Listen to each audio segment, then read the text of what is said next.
क्या हाल है बच्चों?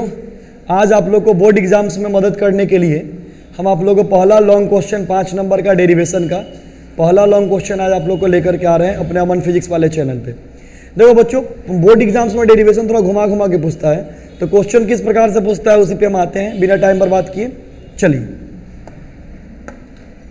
तो सबसे पहले जैसे मान लो कि यहाँ पर क्वेश्चन इस टाइप का दे देगा कि डिफाइन इलेक्ट्रिक डाइपोल और डाइपोल मोमेंट। पहले इस बात को समझ लो, बहुत सारा बच्चा एग्जाम में गलत कर देता है। देखो, एग्जाम में अगर इलेक्ट्रिक डाइपोल लिखा हो तो इलेक्ट्रिक डाइपोल का डिफिनीशन लिखना, अगर इलेक्ट्रिक डाइपोल मोमेंट लिखा हो तो इलेक्ट्रिक डाइपोल मोमेंट का डिफिनीशन लिखना, दोनों में से कोई एक को लिखा रहेगा। और राइट डाउन एसआई यूनिट। अब एसआई यूनिट तो डाइपोल हो चाहे डाइपोल मोमेंट हो, दोनों का यूनिट सेम ही होता है। उसके बाद कि calculate expression of electric field at a point due to electric dipole. उसके बाद क्या बोलेगा कि इलेक्ट्रिक डाइपोल मोमेंट के कारण किसी पॉइंट पे इलेक्ट्रिक फील्ड निकालो। उसमें कंडीशन देगा एक्स पर निकालना है कि वाई पे निकालना है। तो हम आज पहले एक्स वाले को एक्सप्लेन करते हैं, यानी पूरा सवाल हम जो लिखे उस सवाल को अगर समझाएं तो हम सवाल यही बोलेंगे बच्चों कि सवाल है कि इलेक्ट्रिक डाइपोल क्या है और उसका यूनिट बताओ, या इलेक्ट्रिक डाइपोल मोमेंट क्या है उसका यूनिट बताओ, और इलेक्ट्रिक डाइपोल या इलेक्ट्रिक डाइपोल मोमेंट के कारण एक्स एक्सिस के किसी पॉइंट पे यानी एक्सियल लाइन के किसी पॉइंट पे इलेक्ट्रिक फील्ड निकालो। ठीक है बच्चों, चलो तो पहले सवाल अच्छे से लिख लो कि क्या पूछ सकता है एग्जाम में। चलो अब देखो, इसको हम एक्सप्लेन करते हैं। अगर एग्जाम में आपको इलेक्ट्रिक डाइपोल पूछता है, अगर एग्जाम में आपको इलेक्ट्रिक डाइपोल पूछता है तो इलेक्ट्रिक डाइपोल को आप ऐसे लिखिएगा कि एक चार्ज है माइनस क्यू और एक चार्ज है प्लस क्यू, और दोनों एक दूसरे के नज़दीक है। माइनस क्यू का भी मैग्नीट्यूड क्यू, प्लस क्यू का भी मैग्नीट्यूड क्यू। जान जाइए, मैग्नीट्यूड कभी निगेटिव नहीं होता है, तो दोनों का मैग्नीट्यूड सेम हो गया। माइनस क्यू का भी क्यू, प्लस क्यू तो क्यू ही है, और दोनों एक दूसरे के नज़दीक है। यानी अगर इलेक्ट्रिक डाइपोल कोई बोले कि क्या होता है तो आप बोलिएगा कि वैसा दो चार्ज जिसका मैग्नीट्यूड सेम हो, नेचर अलग अलग हो। वैसा दो चार्ज जिसका मैग्नीट्यूड सेम हो, नेचर अलग अलग हो और एक दूसरे के नज़दीक हो, इसी को बोलते हैं इलेक्ट्रिक डाइपोल। क्या बोलते हैं? Electric dipole. यानी इलेक्ट्रिक डाइपोल अगर कोई एग्जाम में आए तो ऐसे लिखेगा कि two charges of same magnitude but opposite in nature are kept very close to each other. बस कि two charges of same magnitude but opposite in nature are kept very close to each other. मतलब ऐसा दो charge जिसका magnitude same होगा, nature अलग अलग होगा और एक दूसरे के नजदीक होगा। Two charges of same magnitude but opposite in nature are kept very close to each other, इसी को बोले डाइपोल। ठीक, अगर डाइपोल आएगा तो ये लिखना। चल, अब अगर मान लो कि अगर इलेक्ट्रिक डाइपोल मोमेंट अगर लिखा हो, अब अगर मान लो कि इलेक्ट्रिक डाइपोल मोमेंट लिखा हो तो इलेक्ट्रिक डाइपोल मोमेंट में क्या होगा कि एक माइनस क्यू एक प्लस क्यू, दोनों के बीच का दूरी मान लो 2l, नजदीक है। जैसे मान लो कि ये मेरा दोनों हाथ नजदीक है लेकिन चिपका हुआ नहीं है, कुछ ना कुछ तो दूरी होगा, तो ऐसे ही मान लो कि बहुत नजदीक है लेकिन हम इसके बीच की दूरी को 2l मान लिए, तो अब समझ लो कि भाई मैग्नीट्यूड तो दोनों का सेम ही होगा। तो अब डाइपोल मोमेंट अगर एग्जाम में रहेगा तब ये डिफिनीशन लिखना कि दोनों में से किसी एक चार्ज के मैग्नीट्यूड को अगर दोनों चार्ज के बीच की दूरी से गुना कर देंगे तो हमें इलेक्ट्रिक डाइपोल मोमेंट मिल जाएगा। हम ये बात लिख नहीं रहे, हम बोल दे रहे हैं, सुन लेना, खुद लिख लेना कि two charge product of magnitude of one of the charge and distance between them. फिर से बोल दे रहे हैं, the product of magnitude of one of the charge and distance between them को ही हम इलेक्ट्रिक डाइपोल मोमेंट बोलते हैं। ठीक है, इतने लिख लेना कि product of magnitude of one of the charge and distance between them is said to be electric dipole moment. और उसके बाद लिखना कि इलेक्ट्रिक डाइपोल मोमेंट को शॉर्ट में हम किससे डिनोट करेंगे? P से। किससे? P से। इसका SI यूनिट होता है, इसका SI यूनिट होता है कूलम्ब मीटर। क्या होता है? कूलम्ब। कैसे?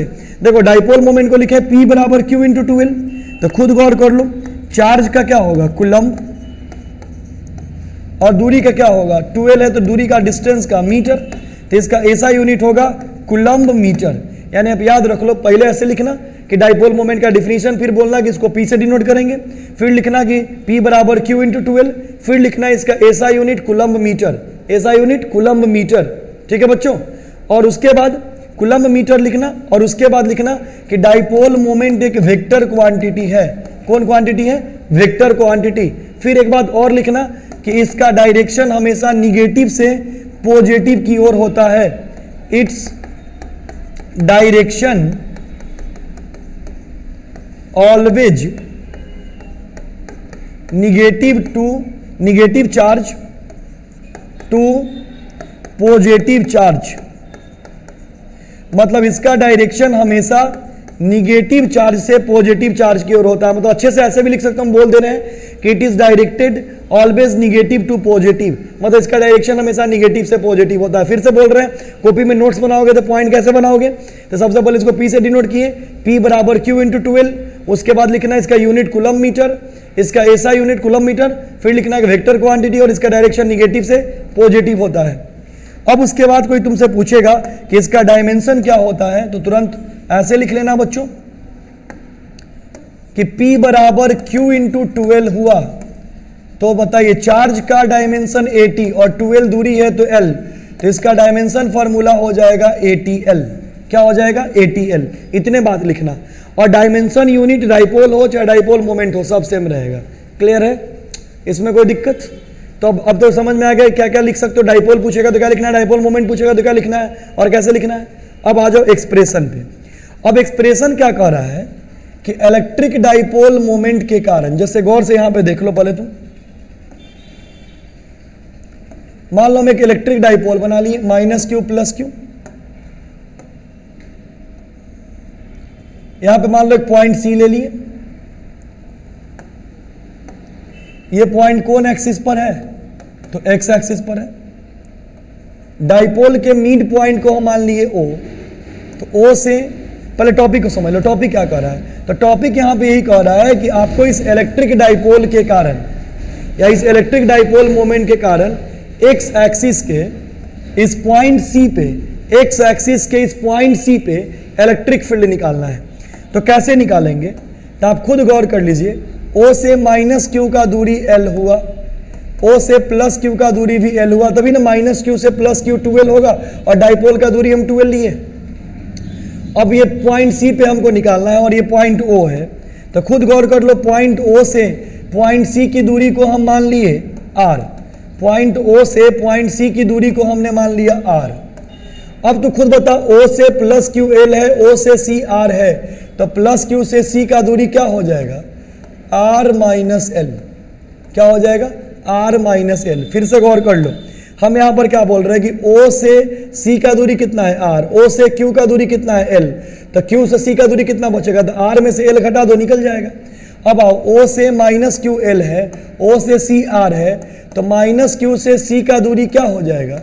तो बोलोगे R + L। इतना दूर -Q से C का दूरी क्या हो जाएगा? R + L, क्योंकि ये R ये L, तो R + L। अब खुद बताओ, प्लस चार्ज है तो पॉजिटिव चार्ज के कारण इलेक्ट्रिक फील्ड का डायरेक्शन बाहर के तरफ होता है, पॉजिटिव चार्ज के कारण इलेक्ट्रिक फील्ड का डायरेक्शन बाहर के तरफ होता है। यानी प्लस चार्ज के लिए इलेक्ट्रिक फील्ड मान लो E1 और डायरेक्शन ले लेंगे बाहर की तरफ। अब मान लो कि यहां पर -Q चार्ज है, तो -Q चार्ज के कारण किसी पॉइंट पे इलेक्ट्रिक फील्ड का डायरेक्शन होगा E2, और इसको हम ले लिए अंदर के तरफ। किधर? क्योंकि ये होता है प्लस चार्ज के कारण इलेक्ट्रिक फील्ड बाहर की तरफ, माइनस के कारण अंदर के तरफ। इतना एकदम क्लियर है? तो हम क्या करेंगे कि सबसे पहले +Q चार्ज के लिए पॉइंट C पे इलेक्ट्रिक फील्ड निकालेंगे, फिर -Q चार्ज के लिए निकालेंगे, फिर दोनों को जोड़ देंगे तो नेट इलेक्ट्रिक फील्ड आ जाएगा। यानी यहां पे खुद देखो, सबसे पहले क्या लिखते हैं कि calculate electric field at point C due to +Q charge. Magnitude में लिख रहे हैं,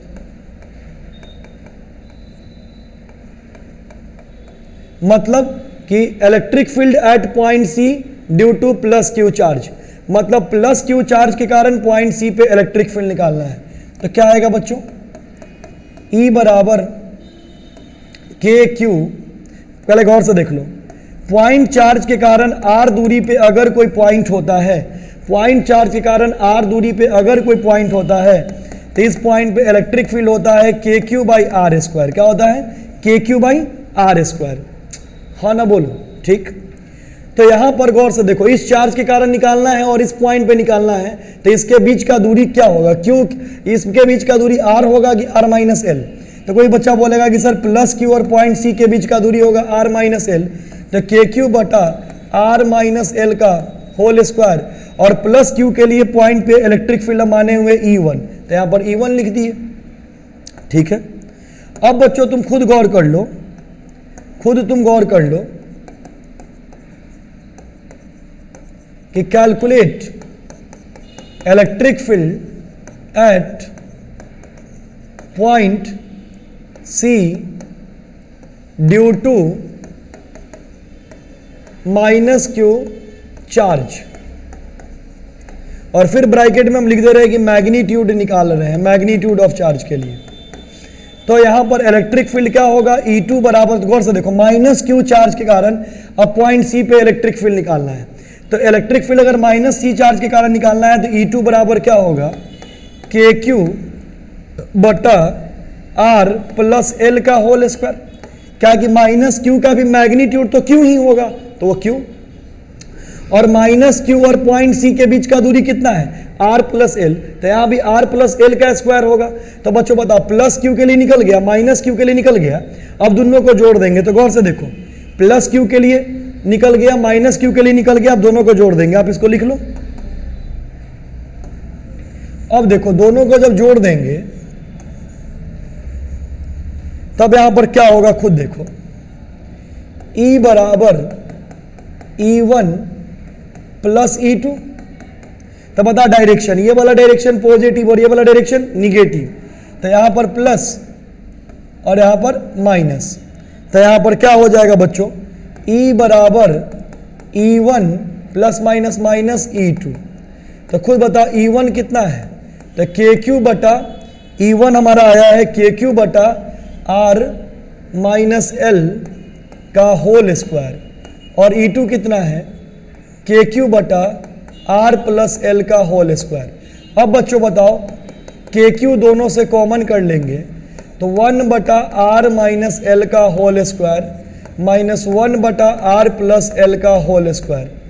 अब बच्चों इसका LCM लेंगे तो KQ LCM आएगा R minus L, Prashant, R minus L का होल स्क्वायर और R प्लस L का होल स्क्वायर, तो इसको A माइनस बी का होल स्क्वायर और A प्लस बी का होल स्क्वायर, इसको स्क्वायर करिएगा, तो इसको स्क्वायर करिएगा तो आ जाएगा A square minus B square का होल स्क्वायर। बोला जाएगा A square minus B square का होल स्क्वायर, तो इसको यहाँ मल्टीप्लाई कर दीजिए, तो R प्लस L का whole square minus R minus L का होल स्क्वायर। यहां तक हो गया, R प्लस L का होल स्क्वायर, और यहां पर हो जाएगा R माइनस L का होल स्क्वायर। इतना आ गया, A माइनस बी का होल स्क्वायर कर दिए। इतना जब आ गया बच्चों, तो इसको अगर आप सॉल्व करिएगा तो आप आराम से खुद देख लो।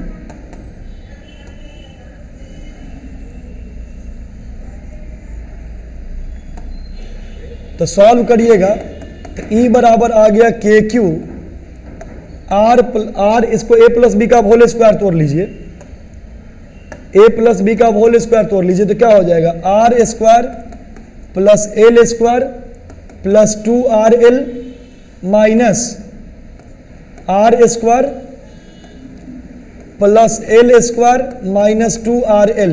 ये A माइनस बी का स्क्वायर तोड़ दिए, हाँ ना बोलो, और बटा यहां पर क्या हो गया? R square minus L square का होल स्क्वायर। अब इसको अगर आप सॉल्व करके लिखोगे तो E बराबर आएगा KQ R square plus L square plus 2RL minus R square plus minus minus L square और माइनस माइनस प्लस 2RL बटा आपका हो जाएगा R square minus L square का होल स्क्वायर। तो बच्चों अब इसको सॉल्व कर दो, R स्क्वायर से R स्क्वायर, L स्क्वायर से L स्क्वायर कट जाएगा, तो E बराबर क्या लिख सकते हो? KQ 2RL यहाँ पर क्या हो जाएगा? 4RL बटा R square minus L square का होल स्क्वायर। अब बच्चों फाइनली तुम्हारा रिजल्ट अब 1-2 मिनट में आ जाएगा। यहाँ पे फाइनली यहाँ पे बच्चों 4RL को तुम्हारा मन करेगा तो 12 इंटू 2R लिख सकते हो। 12 इंटू क्या लिख सकते हो? 2R। फिर गुना करो 4RL, तो यहाँ पे रख दो। तो E बराबर क्या आ गया? KQ 4RL को लिख सकते हो 12 इंटू 2R बटा R square minus L square का होल स्क्वायर। ठीक है बच्चों, अब बताओ, थोड़ा देर पहले ही रिवीजन कराए हैं इलेक्ट्रिक डाइपोल मोमेंट, तो हमने क्या माना है? P बराबर Q इंटू 12। तो P बराबर Q इंटू 12, तो यहाँ Q इंटू 12 के जगह पर बच्चों आप P रख दीजिएगा। तो P रख दीजिएगा तो E बराबर क्या आया? K P 2R बटा R square minus L square का होल स्क्वायर। यहाँ तक आ गया बच्चों? चलो इतना पहले लिख लो स्क्रीनशॉट लेकर के। अब बच्चों यहीं पे देख लो, हम डाइपोल मोमेंट का डिफिनीशन, डाइपोल उपोल सब बताए हैं। तो हम क्या बताए हैं कि डाइपोल में एक माइनस क्यू होता है और एक प्लस क्यू होता है, और दोनों एक दूसरे के नज़दीक होता है। तो दोनों जब एक दूसरे के नज़दीक होगा तो इसके बीच का दूरी जो हम 12 लिए हैं, ये छोटा नहीं बहुत छोटा होगा। और R जो ले रहे हैं पॉइंट C, तो एक्स एक्सिस पर हम कहीं भी ले सकते हैं। तो ये जो R दूरी इसके मिड पॉइंट से आप ले रहे हो, ये R दूरी तो कितना भी और आगे बढ़ा के ले सकते हो, मतलब R दूरी बहुत बहुत बड़ा होगा और ये 12 दूरी बहुत बहुत छोटा होगा। तो यहाँ तो L है, ये तो और छोटा होगा। तो इसका मतलब हम बोल सकते हैं कि डाइपोल से हम पढ़े हैं कि डाइपोल में दूरी बहुत कम होता है, यानी R बहुत बहुत बड़ा है और L बहुत बहुत छोटा है। तो R जब बहुत बहुत बड़ा होगा और L जब बहुत बहुत छोटा होगा बच्चों, तो यहाँ पे खुद गौर कर लो E बराबर क्या आएगा। पहले देख लो, R जब बड़ा है और L छोटा है, तो जब एक बहुत बड़ा हो दूसरा बहुत छोटा हो तो बहुत छोटे वाले को नेगलेक्ट कर दो, यानी क्या लिखेंगे? L can be neglected. तो L को हम नेगलेक्ट कर देंगे, 9 मान लेंगे, और L को जैसे ही 9 मान लोगे तो E बराबर आएगा K 2PR, यहाँ पे है ना KP2R बटा R स्क्वायर का होल स्क्वायर। L को 9 मान लिए, 9 मानना मतलब 0 कर दिए। तो इसको सॉल्व करोगे तो क्या आएगा? K 2PR बटा R का पावर 4। तो यहाँ पे खुद गौर करो, R से एक R कट जाएगा, तो E बराबर आया K 2P बाई RQ। मतलब बच्चों कि इलेक्ट्रिक डाइपोल मोमेंट के कारण एक्स एक्सिस के किसी पॉइंट पे नेट इलेक्ट्रिक फील्ड इतना ही होगा। उम्मीद करें समझ में आया। अब एक बात और, मतलब इतना नोट कर लो तुम लोग स्क्रीनशॉट ले करके। चलो अब तुम लोग एक बात और तुम देख लो, अभी जो हम फिगर बताए थे तुमको स्टार्टिंग में, तो क्या बताए थे कि एक माइनस चार्ज एक प्लस चार्ज, और मान लो ये पॉइंट C है। तो खुद देखो प्लस और खुद देखो प्लस चार्ज के लिए इलेक्ट्रिक फील्ड है E1, और माइनस चार्ज के लिए इलेक्ट्रिक फील्ड है E2। तो दोनों का डायरेक्शन एक दूसरे के अपोजिट है, तो नेट इलेक्ट्रिक फील्ड दोनों का जो होगा वो तो नेट इलेक्ट्रिक फील्ड E1 बड़ा है तो नेट इलेक्ट्रिक फील्ड E1 की तरफ ही होगा। तो नेट इलेक्ट्रिक फील्ड अगर E1 की तरफ है और डाइपोल का डायरेक्शन भी निगेटिव से पॉजिटिव की ओर है, तो खुद देखो जो डायरेक्शन डाइपोल का वही डायरेक्शन नेट इलेक्ट्रिक फील्ड का। तो डाइपोल और नेट इलेक्ट्रिक फील्ड के बीच एंगल यहाँ पर कितना डिग्री हुआ? 0 डिग्री। यानी कोई पूछेगा कि यहाँ पर P और E के बीच एंगल कितना डिग्री आया, तो P और E के बीच एंगल हुआ यहाँ पर 0 डिग्री। कि एंगल P और E के बीच कितना डिग्री, ये ऑब्जेक्टिव में पूछता है। 5 नंबर में इसको नहीं लिखना है, 5 नंबर में तो डेरिवेशन यहाँ पर पीछे जहाँ कंप्लीट किए हैं उतना ही तक लिखना है कि E बराबर K 2P बाई RQ। हमें ऑब्जेक्टिव के लिए यहाँ पे बता दिए कि अगर ऑब्जेक्टिव के लिए पूछे तो याद रखिएगा कि एक्सियल वाले केस में, मतलब एक्स एक्सिस वाले केस में नेट इलेक्ट्रिक फील्ड और डाइपोल के बीच में एंगल 0 डिग्री होता है। तो उम्मीद करें बच्चों कि इलेक्ट्रिक डाइपोल या इलेक्ट्रिक डाइपोल मोमेंट क्या है, इसका यूनिट क्या है, डायमेंशन क्या है, वेक्टर क्वांटिटी है, इसका डायरेक्शन निगेटिव से पॉजिटिव की ओर होता है, और इलेक्ट्रिक डाइपोल मोमेंट के कारण एक्स एक्सिस से किसी पॉइंट पे इलेक्ट्रिक फील्ड का वैल्यू कितना होगा, इतना आपका पूरा रेडी हो गया। इसमें मेरे समझ से कोई डाउट नहीं है। चलिए तो बच्चों अगर वीडियो अच्छा लगे तो चैनल को सब्सक्राइब करिएगा और वीडियो को लाइक करिएगा, शेयर करिएगा। Thank you.